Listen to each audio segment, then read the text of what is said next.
para sa lagay ng ating panahon. Ngayong hapon po ng February 15, 2025. Sa ngayon po ay dalawang sama ng panahon na lamang ang nasa karagatan. Nalusaw na po ang isa, ang Invest 94W. Posibleng malusaw din ang dalawang naiwan na Invest 93 at 95W sa susunod po ng mga araw.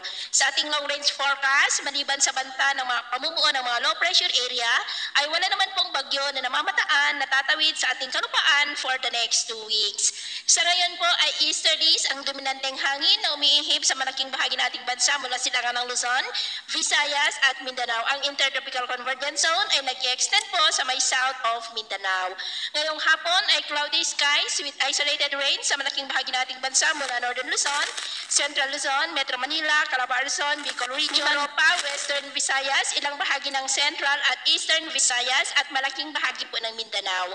At mamayang gabi, posible pa rin ang mga isolated rain sa ilang bahagi ng Northern Luzon, Central Luzon, Metro Manila, Calabarzon, Bicol Region, Mimaropa, Western Visayas at Mindanao, kaya mag-ingat po tayo. At sa atin naman pong mga baybayin, wala naman po tayong nakataas na gale warning signals, pero iba yung pag-ingat lamang po kung papalaot tayo para mas makaiwas sa mga sakuna.